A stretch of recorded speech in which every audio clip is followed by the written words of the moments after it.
Writing period. What got you started? I guess really I got interested in reading poetry before I got interested in writing it, and the first poet I became interested in was Omar Khayyam, the Fitzgerald translation, and then Walt Whitman, and then Allen Ginsberg. I got interested in Ginsberg when I read Howl, and it was either 1959 or 1960. And then after that I started trying to write poetry of my own. I had written a little, I wouldn't call it poetry anymore. I'd written some attempts at poetry when I was in college, when I was reading anthologies of poetry, discovering poetry really for the first time. One of those poems was published in the Blue River Poetry Review. I found out later that that was a vanity press, that they published anything anybody sent to them, and then they sent them literature about how they could get their books of poetry published for a price and so on and so forth.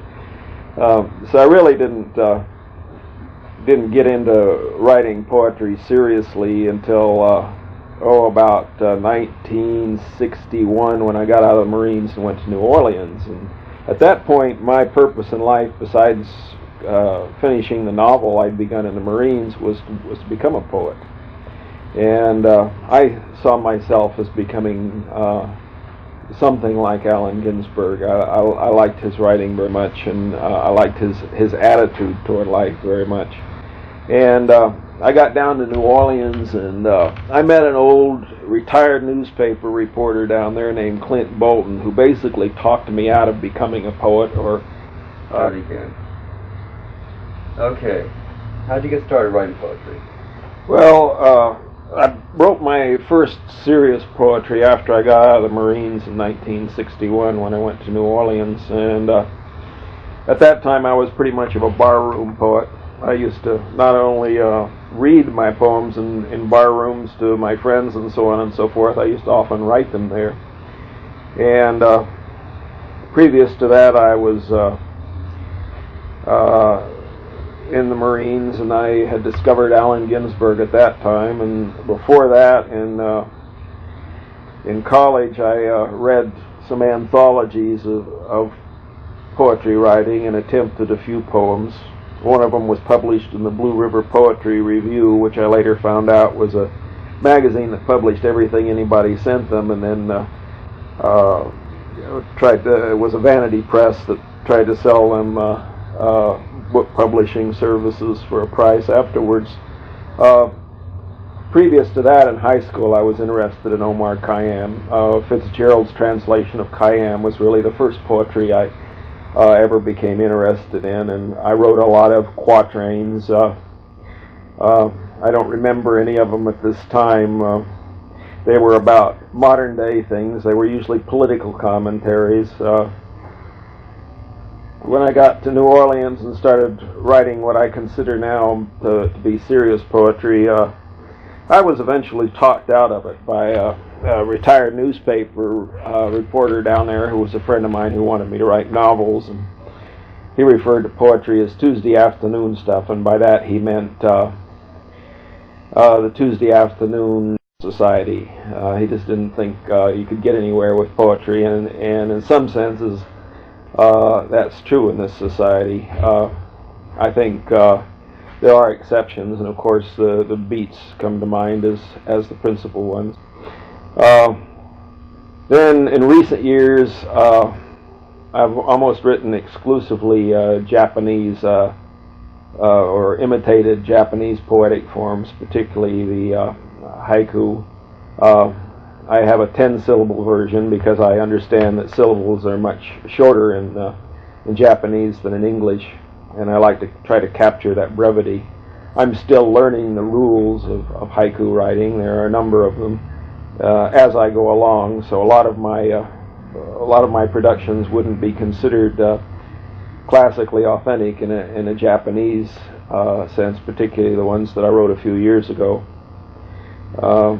It's a very good discipline, though, to try to say something significant in 10 syllables, and that's principally why I'm restricting myself to that form as far as poetry goes. at this time. It's also true in Japan that when somebody becomes a poet, they pick a poetic form and they stick with that form all their lives. It would be like in this country, if you wrote quatrains, you wrote quatrains. If you wrote sonnets, you wrote sonnets. And I might do that. I might stick to writing 10-syllable poems for the rest of my life. Let's get back to the beat scene again. What can you tell me about that? What's the sort of... Well, I was on temporary additional duty in the United States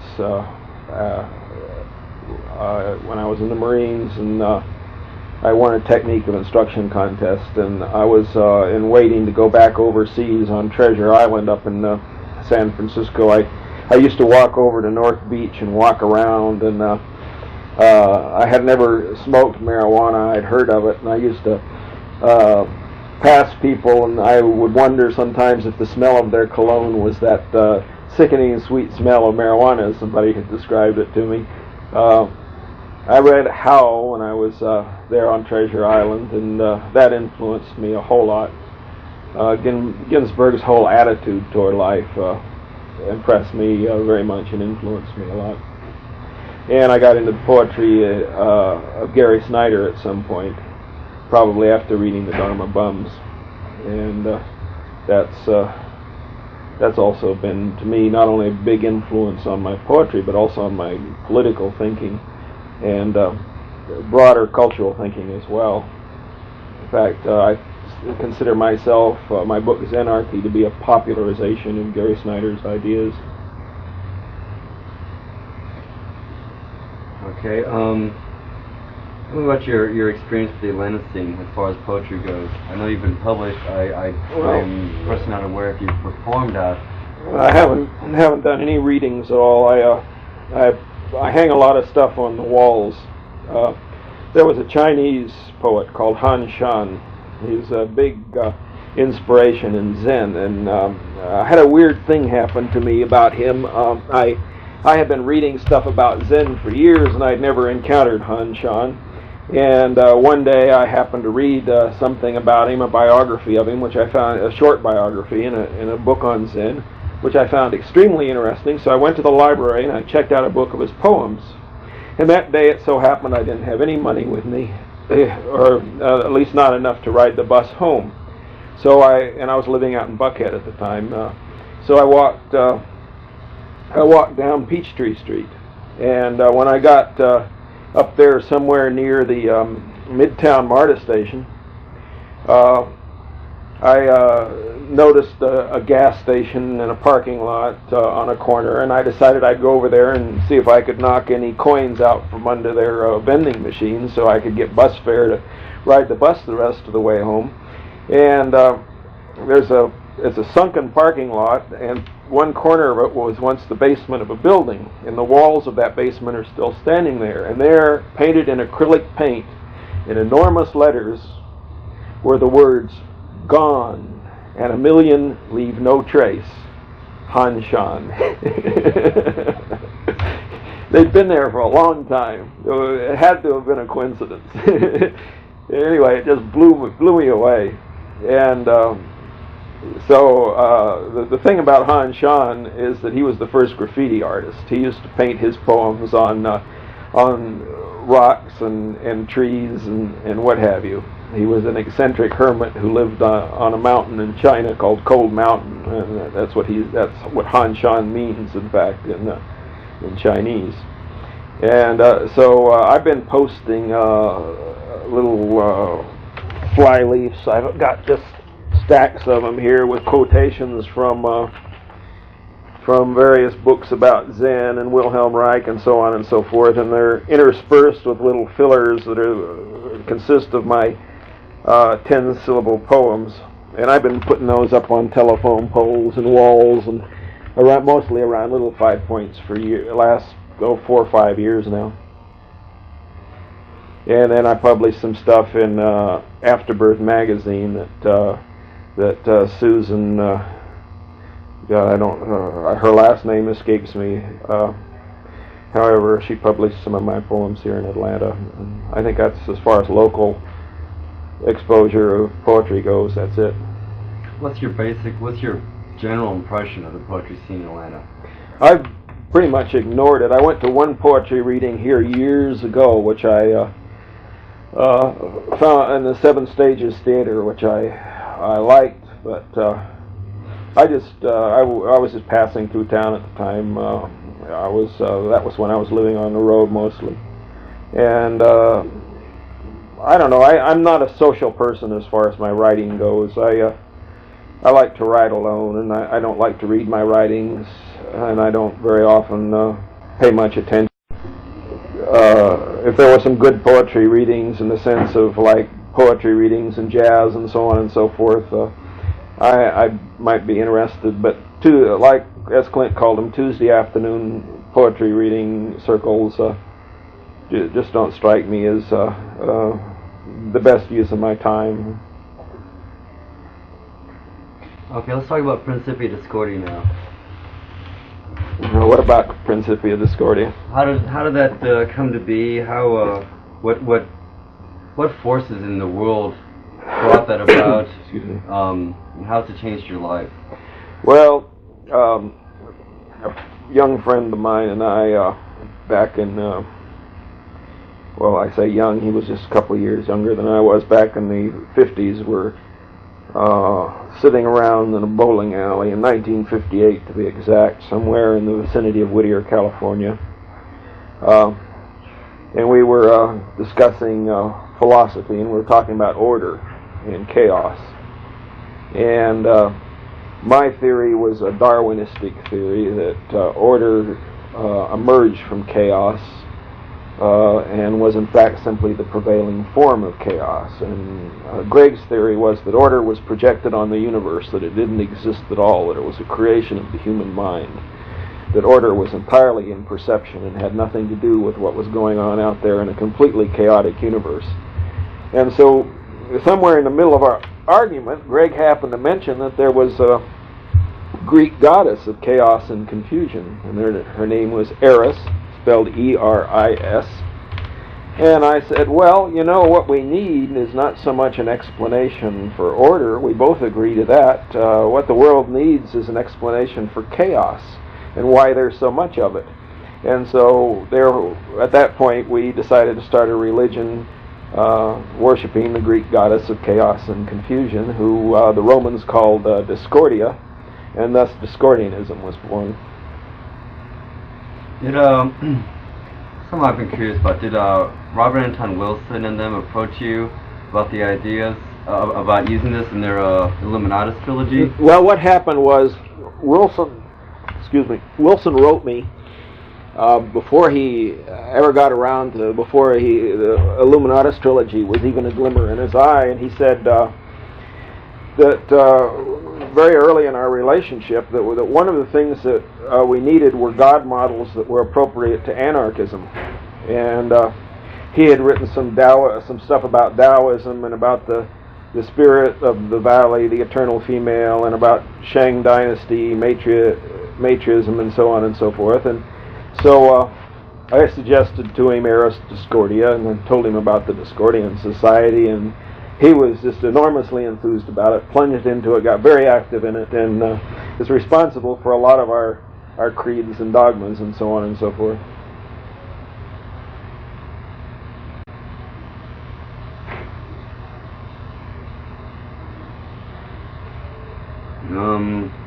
Okay, let's hit the big one. What makes poetry good? To me, what makes poetry good is if it sticks in your mind. I think that's the purpose of all poetry. That's the purpose of all the poetic devices: meter, rhyme,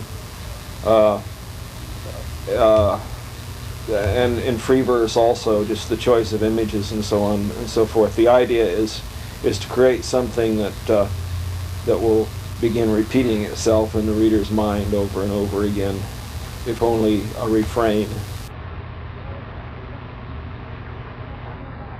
And I think that makes poetry good because it makes it haunting. And I think that's what people look for in poetry, something a little beyond the ordinary, a little extra dimensional in some way.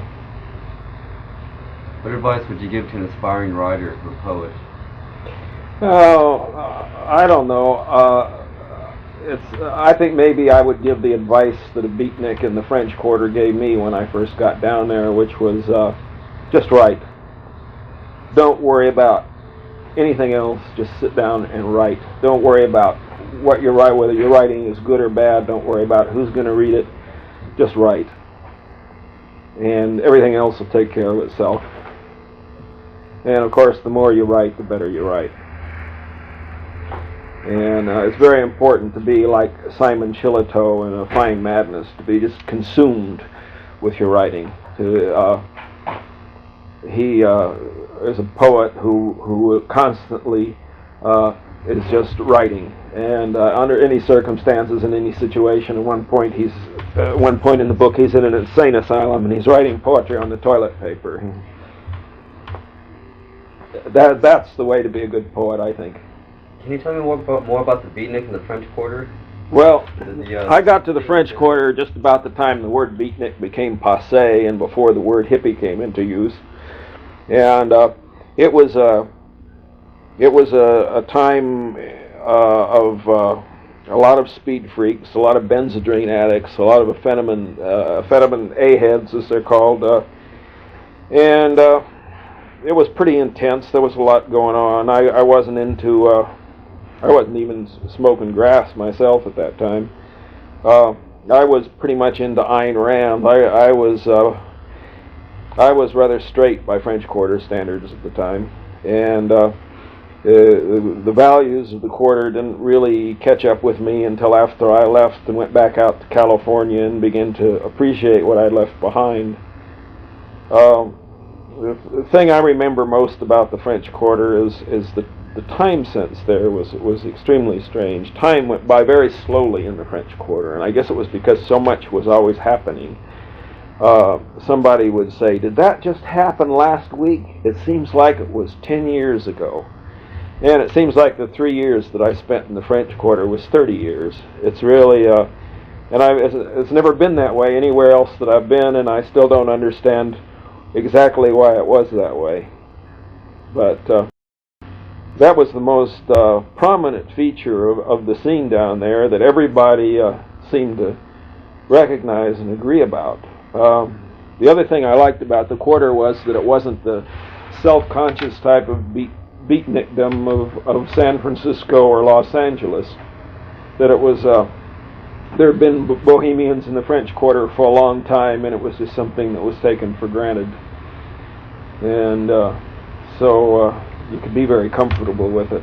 There were people down there who were what we would call rent-a-beatniks. They would rent themselves out to read poetry or so on and so forth at Garden District parties and so and etc. That was still going on when I was down there, but not as much as previously, as a couple of years before.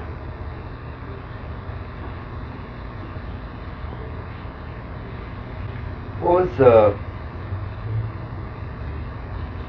probably opening a can of worms that I may not want to hear, but what is anything you don't want to talk about? That's all right. Go ahead. But what's been your strangest experience between the writing and the poetry scene? I mean, as far as the poetry scene, as far as anything like that, what's the strangest thing that ever happened to you? I don't know. I guess it was probably Illuminati Lady. I wrote a poem called Illuminati Lady. I don't have a copy of it any longer. I wish I did. It's mentioned in the Illuminatus trilogy as a poem you really ought to read. And it was intended as a poem of infinite length, which I never completed. And one section of Illuminati Lady was called The Secret Teachings of Mahatma Gandhi. And in there, just to prove that anything could be proven with quotations and citing references and books and so on and so forth, I decided that I was going to demonstrate in this poem that Mahatma Gandhi had committed suicide, that he had plotted his own assassination. And in the process of researching that premise, which I adopted to begin with because I thought it was ridiculous, I convinced myself that he did in fact plan his own assassination, and to this day I think he committed suicide. I think he sat down with Savarkar, who was the leader of the violent faction in Indian politics, and planned his own suicide. And Savarkar has often been accused of being behind Gandhi's assassination. And I think he did it because of the extreme fighting that was going on at that time between Hindus and Muslims. And it was his way of trying to bring people back to their senses. There's enormous evidence for it. He predicted his own assassination. The night before he talked about it. That morning he talked about it. He predicted the method by which he was going to be assassinated, and he even predicted the words that he had, the last words that would be on his lips. Ram, Ram, Hai Ram. So, just basically God, God, oh God. But that was it was that weird. And he was also involved with Madame Blavatsky, which is very interesting. He said he wasn't fit to touch the hem of her dress. He thought she was a great mystic, a great person. And of course, Madame Blavatsky's been accused of being involved with the Illuminati and with Freemasonry and this, that, and the other thing. So there's a lot of really weird tie-ins in Gandhi's life. Another thing I found in the process of those researches that I touched on in the poem was that his most ordinary statements were often regarded as parables, and people were always finding cryptic meanings in the things that he said. So that was by far the weirdest experience that ever happened to me. I also heard a rumor that Meyer Lansky read that poem and liked it enormously. I don't know if that's true or not. I like to think that it was. Why? I'm not familiar with the name. Who is he and why would he was the richest gangster in the United States. He was with Bugsy Siegel and Al Capone and so forth in the early days, and wound up owning the Miami National Bank, and was by far was one of the richest human beings in the United States, and was certainly the most successful organized crime figure in America, for whatever that's worth. Okay, is there anything you want to talk about? I don't know. The only thing that I'm thinking much about these days is the relationship between Zen and Anarchism. There's a saying in Japan that Zen is poetry and poetry is Zen. So I guess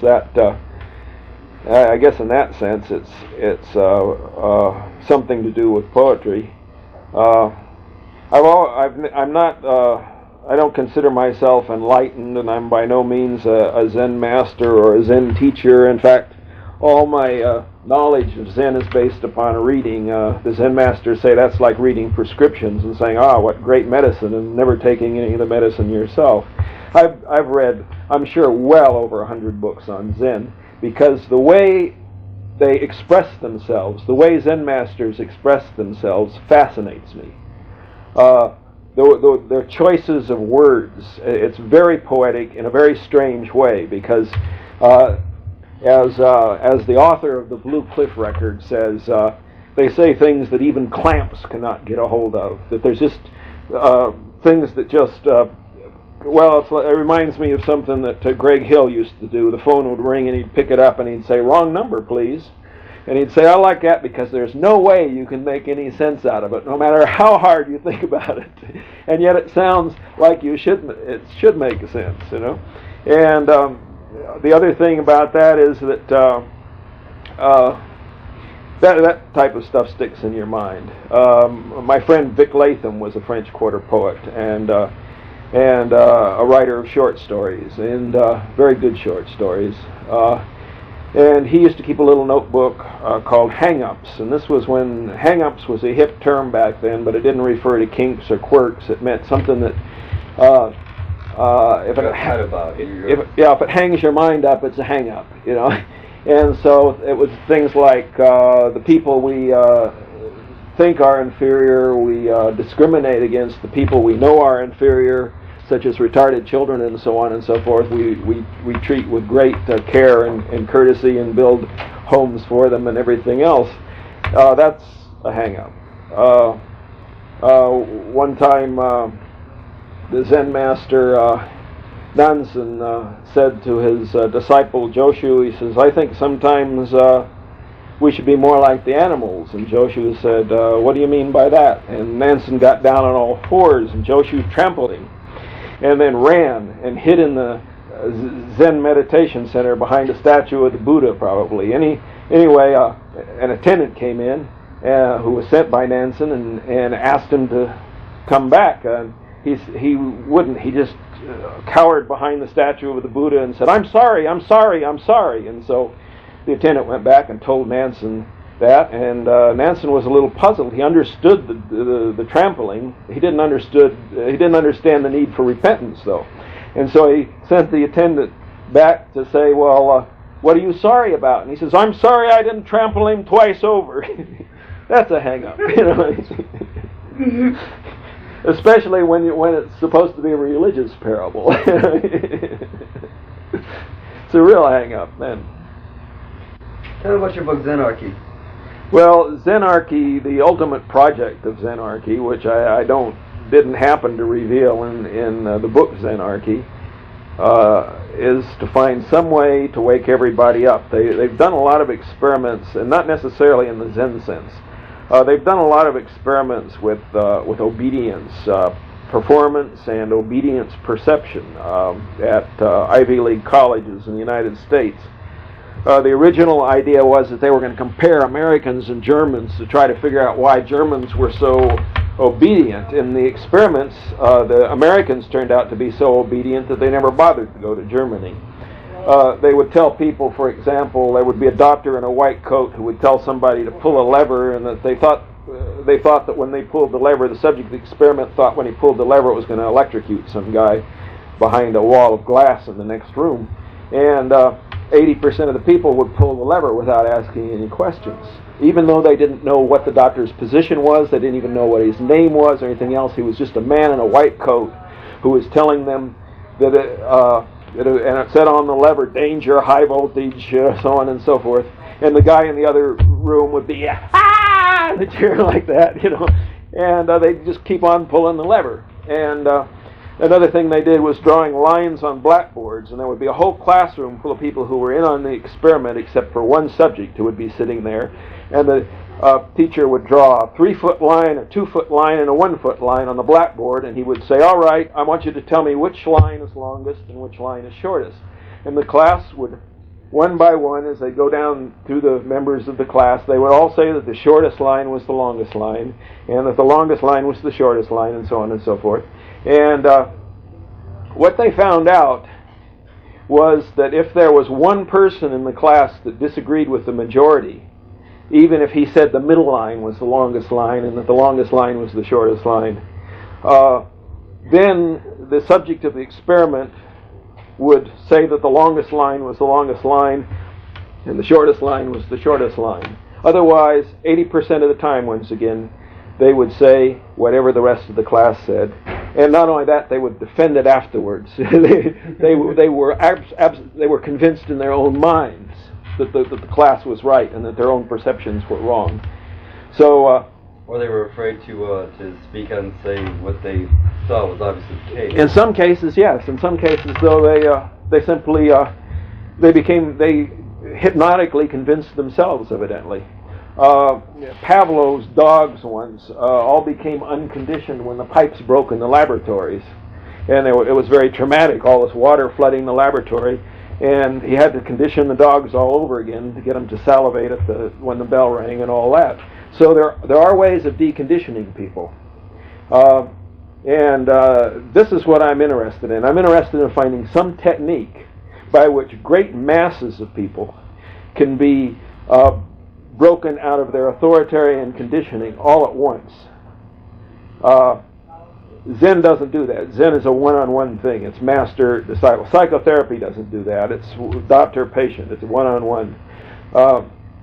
The project, the uncompleted project of Zenarchy, and all Zenarchy, as far as I'm concerned, all writings that are Zenarchist writings, are notes toward that end, to figure out exactly what that type of enlightenment is, that type of liberation from authoritarian conditioning is, and how to achieve it on a wholesale basis.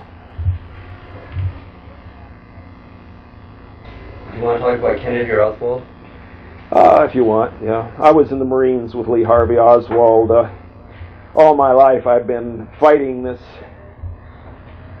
tendency to be typecast as Oswald's Marine Corps buddy, because I feel like I'm not becoming known in my own right when I become known as simply as somebody who knew Oswald. But I was in the Marines with Oswald, and even though at the time of the Kennedy assassination, when it was announced that Oswald was involved, I at first assumed that he was innocent.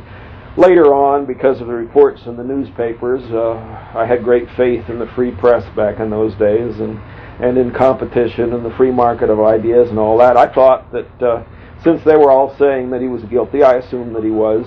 I even wrote a book to that effect. I testified for the Warren Commission, and I wrote a book to the effect that trying to explain why Oswald assassinated Kennedy. It was called Oswald. It was published in 1965. And then along about 1975, to be exact, when Watergate was really in full swing, I began to realize that these Watergate burglars had a lot in common with some people I knew in New Orleans that were always talking about assassinating Kennedy.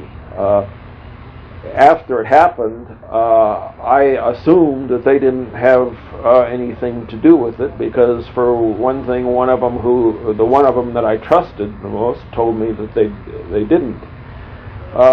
However, it became very obvious with Watergate that they had been involved. It was two men that I knew in New Orleans, and one of them was just like a Watergate plumber. And he also had mafia connections. He knew a whole lot about the CIA. He was just like detailed stuff about CIA operations that hadn't been published then. And he knew a whole lot about what was going to happen in the future. He said he was going to make Nixon president after he assassinated Kennedy. He said he talked about wanting to see something like what we now think of as the Manson family among the Bohemians and the hippies. That he was a Nazi, and he talked a lot about how Bohemian and Hitler had been in his early days. How I forget what the Viennese word for a Bohemian was back then, but Hitler wore his coat over his shoulders without his arms in the sleeves, and sat around in coffee houses in Vienna a lot, and so on and so forth. So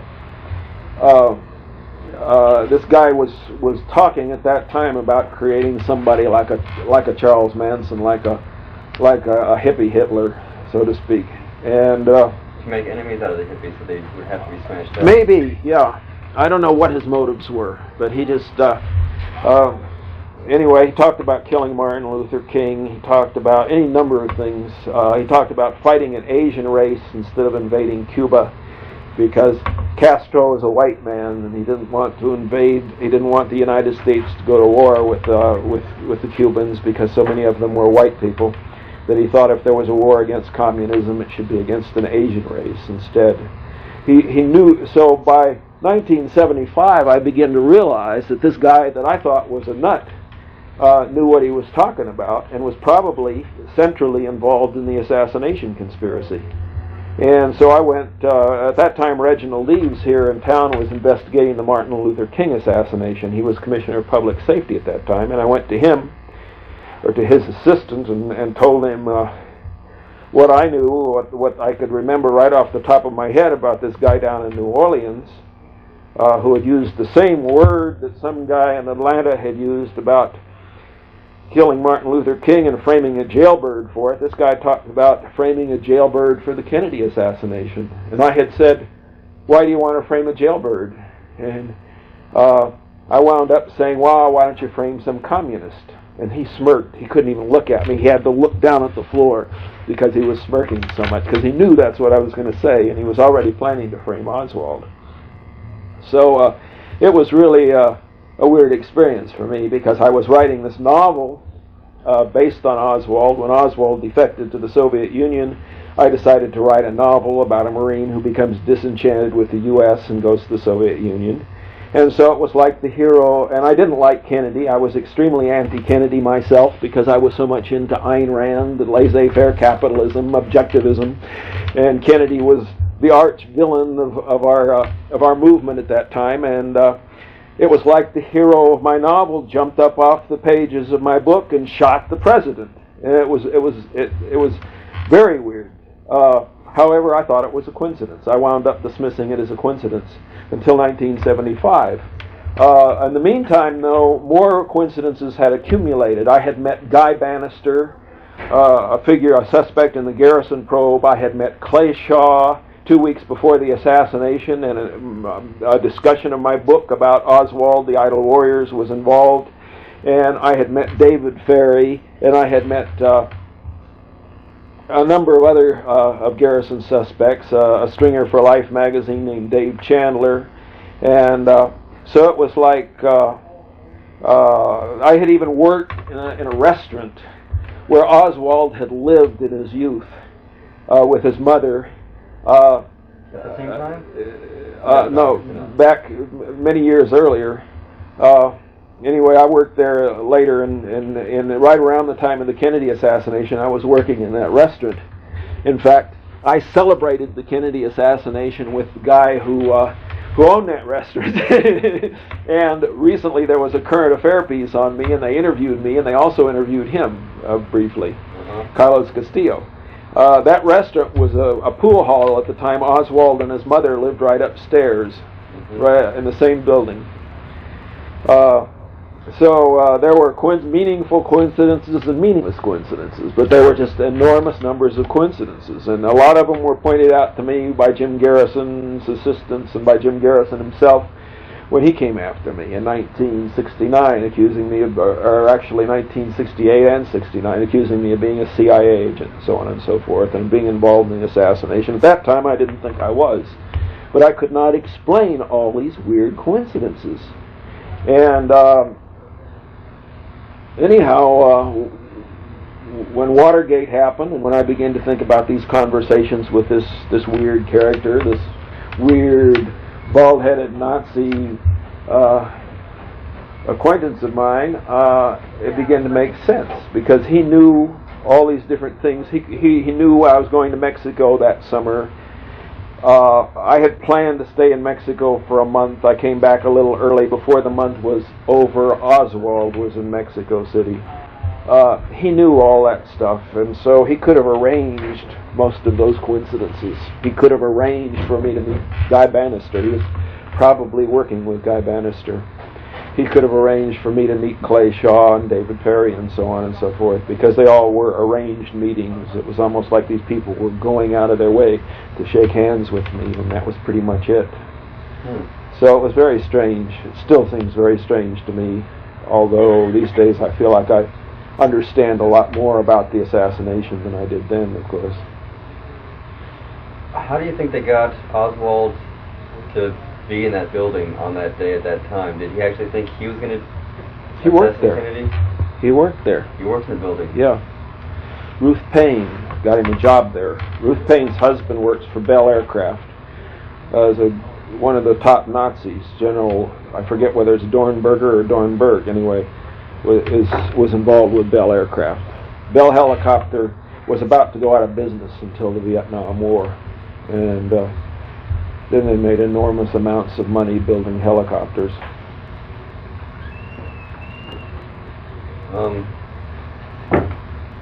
I realize it's speculation, but I mean, I can't help but wonder. I mean, what, he was just there at the same time? I mean, he was totally set up, or did he have some notion he was going to? In my opinion, he was not on the 6th floor at the time of the Kennedy assassination. He claimed that he was on the 2nd floor when the shots rang out. There is a secretary whose testimony appears in the 26 volumes that was not quoted in the Warren Report. I was quoted 4 times. I have known Oswald since 1959, but they quoted me 4 times. This woman spoke to him immediately after the assassination. They didn't quote her. She said that Oswald walked up to her right after the assassination on the 2nd floor and said, "What happened?" because phones were ringing on her desk and she was answering. And she told him. There's a photograph of Lee Harvey Oswald standing on the front steps of the Texas School Book Depository a few seconds before the shots were fired. His shirt is unbuttoned. They said, the Warren Commission said it was Billy Lovelady, not Oswald. Billy Lovelady evidently looks something like Oswald.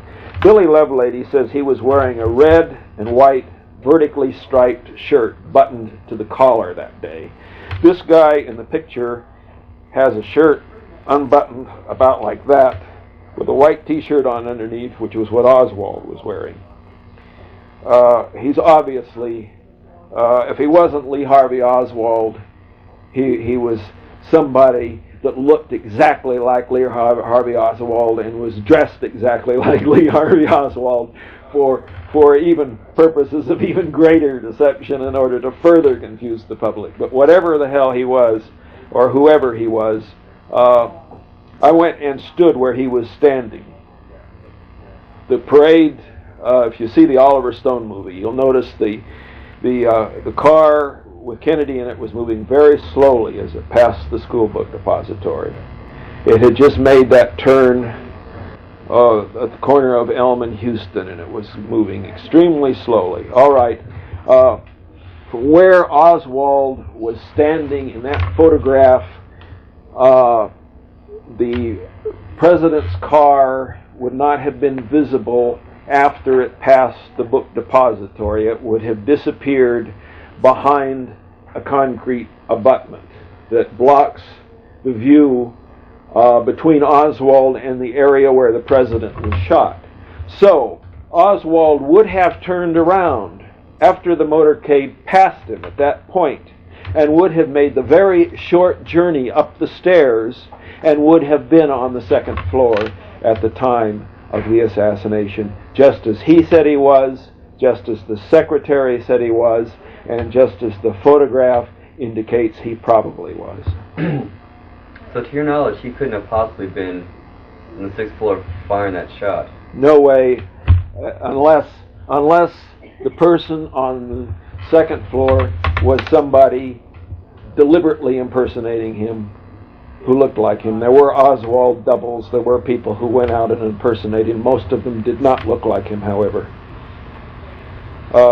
That would have been possible, though. That's the only possibility I can imagine. It's the only way I could possibly explain it. Either way, there was a conspiracy.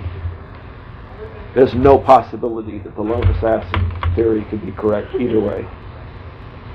And that's a pretty far out possibility that there was a double there. Yeah. Deliberately impersonating him. It is possible, though. It's within the realm of possibility, not of probability, however. Okay. Any last things you want to say before we shut off the camera? I don't know. Not that I can think of offhand. One thing I've always heard about poetry, or about poets, is that, or modern day poets anyway, is that they read their own poems and they spend very little time studying the poetry of other poets. And I think that's I think I'm also guilty of that. There's been a very few poets that have caught my attention in a way that they just fascinated me. Omar Khayyam, both the Fitzgerald translation and some of the original stuff by more literal translations. Walt Whitman, Ginsberg and Snyder, and some of the Chinese and Japanese poets. And I feel at this point in my life, I wish I'd spent a little more time reading some of the others. Emily Dickinson was one I paid a lot of attention to also. But there's an enormous amount of poetry in this world, not only English poetry, but epics in other languages and so on and so forth.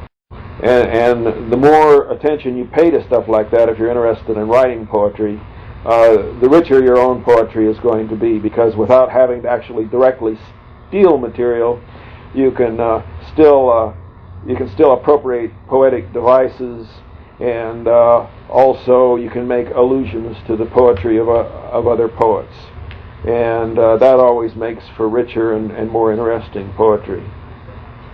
Did you bring anything you wanted to read? Well, I could read you some of the little haikus if you want. Why not? All right, like I say, these are. I should just call these 10-syllable poems. I shouldn't call them haikus. It's pretentious to call them haikus because many of them violate the rules of haiku. The three very important rules are that there should be a pause in the haiku. There should be something called a cutting word, which is like a word of exclamation, and also that it should be about one lonely thing. And if possible, that reference should be made to it indirectly. These 10-syllable poems don't follow those rules very often, and when they do, it's usually by coincidence. Seek not on autumn mountains, you are truth. Oh yeah, and that's the other thing. You should make a reference to the season of the year in a haiku, if you can. You don't have to always follow all these rules, but anyway, you should know the rules before you violate them. I didn't even know all the rules when I violated some of them. Like dragons in autumn trees, winds roaring. Yellow splash, paint on the road, just wet leaves. Cold tortoiseshell sky, 1,000 birds din. An empty whirlwind with holes in both ends. Streets glitter, Christmas Eve fog softens lights. Walks still damp from yesterday's cold rain, clouds. Gray winter twigs bejeweled with drizzle. This morning's ice-cold breeze strikes a wind bell. Snow everywhere. Sleet pelts my umbrella. Shuffle through the crusty first snow. Careful. Tracks in the snow. Slippery. Ice. Wake up. Everyone moves slowly on icy snow. Cold, clouded, dull gray, glowing moon of pearl. A thin mist pervading all naked trees. Cold weather, dragon's breath, and rising steam. A pink flower, tree, and a breeze again. Blossoming, delirious, lyrical. This is something I wrote. This is a long poem, or a longer poem than a 10-syllable poem anyway. I forget who published this. It was published somewhere. Anyway, it's about graffiti. And it's about the joy of graffiti writing. It's called 1988 Spring Offensive. Raspberry, free dope and fucking in the streets, bolo revolution cry, posters where poetic terror struck. Again, this time by the light of the April sun, my friend. This time by the light of the sun over an Atlanta afternoon spring offensive. Gearing up for cool neighborhoods. At last, and slack. Close to home, everybody. Smoking marijuana under peach blossoms. And measuring the spectacle with the tape measure of measured time. Great and bespeckled birds singing, notwithstanding contradictory terminology, the reality of a secret spectacle. Contradiction or not, confronting, my friend, everybody, where poetic terror strikes it. Open window, whispering rain splattering. Cautious April, seed pecking, wet blackbird. Through the leaves goes the breeze, lifting white clouds. Cigar whiff and scented oil this spring jaunt. A sparrow on the walk, catbirds above. Spring breezes flap, a poster half unstuck. Blooming in all four seasons, haikus. Here's some Japanese haikus by three of them that I'm going to read are by the most beloved haiku writer in Japan. The most famous and the most respected is Basho, but the most loved by the Japanese people is Issa. Here's one of them. A sudden shower, naked I ride, bareback on a horse. Here's another. Keeping a lookout, the mother horse has her foal lap up the spring water. And this is my favorite. Pissing through my doorway, I make a clean hole in the snow.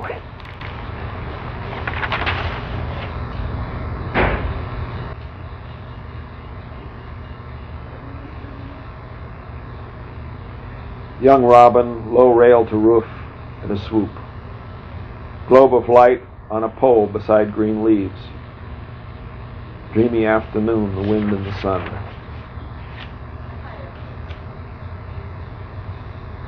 This is a little longer than 10 syllables. Silently sitting in zazen, the way of a frog, chasing the tail of my thought, the way of a dog.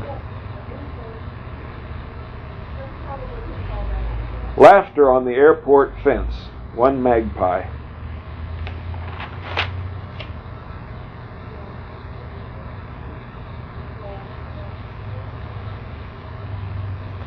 This was written. I'll conclude with this. This was written in response to something that there was a preacher in Little 5 Points who was constantly writing things on my posters and who was always talking about Jesus and talking about how everybody else's tombs were occupied, but Jesus' tomb was empty, and this, that, and the other thing. Well, and it occurred to me that Bodhidharma's tomb was also empty, because Bodhidharma, who brought Zen to China from India, when he the story's told here. So anyway, I put this little poster up in reply. It's called The Greatest Story Ever Told. Jesus preached for 3 years. Bodhidharma spent 3 years sailing from India to China. Jesus was born in a humble manger. Bodhidharma was just a barbarian. Jesus died on the cross. Bodhidharma's enemies knocked out his teeth. There are the same number of letters in Lincoln as there are in Kennedy, and both were assassinated by men with middle names and replaced by Johnsons. Bodhidharma lived to at least 150 years. When he died, he was buried on Yuji Mountain. Not long afterwards, a Chinese official returning from India saw Bodhidharma wandering alone westward through the mountains, carrying one sandal in his hand. So the authorities opened Bodhidharma's tomb, and sure enough, it was empty, except for a sandal. Lincoln's tomb filled. Kennedy's tomb filled. Lee Harvey Oswald's moleskin-covered casket occupied. Lenny Bruce's tomb, no vacancy. Grant's tomb, ask Groucho Marx. Bodhidharma's tomb, practically empty. How did he do it? For one thing, he sat in meditation once for 9 years. For another thing, when he first arrived in China, King Wu asked him, what was the highest and most holy teaching of Buddhism? Bodhidharma replied, vast emptiness, without any trace of holiness. At a loss of anything else to say, King Wu then asked, who are you? Bodhidharma answered, I don't know. And then he went across the river to the Shaolin monastery and sat in zazen for 9 years. And yet all the king's men, nor all the king's horses, could not bring him back to court. In the minds of Zen students, the story of Bodhidharma poses one very puzzling and nagging question, which they are always asking their teachers, namely, why did Bodhidharma come from the West in the first place? I should read come to the West. He came from the East. No, I'm sorry, he came from the West, yeah. China, India is west of China. Good work, Kerry. Good geography. Why did Bodhidharma come from the West in the first place? The most common answer is a knock on the head with the Zen master's staff, although Joshua replied, the cypress tree in the front yard. For reasons which elude me personally, it never occurs to anyone to ask why he took one shoe with him back to India and left the other one behind. Bodhidharma was the first Zen master in China. Jesus said, "Before Abraham, I am. Mindfuckers live forever." And I assigned it to Zen Anarchist Insurgency Group.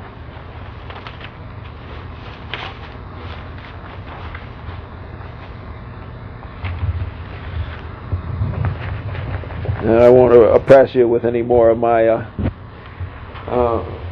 stumbling readings. No, I enjoyed that. Well, I guess that's it, huh? All right. Ah, thank you. Mm-hmm. Thank you so much. So there's one other about Bodhidharma.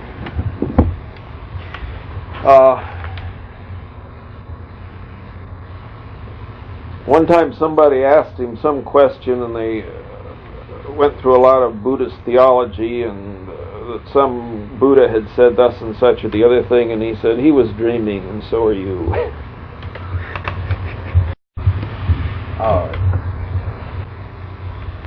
2, 3. Okay, go for it. There's one other Bodhidharma story that in all fairness I should tell you, and that is that when I stepped into the Zen Center up here in Candler Park one night, when I first started going there, as soon as I stepped across the threshold, and what had happened was the picture of Bodhidharma, the big bamboo scroll picture of Bodhidharma up on the wall, had fallen. So, be warned.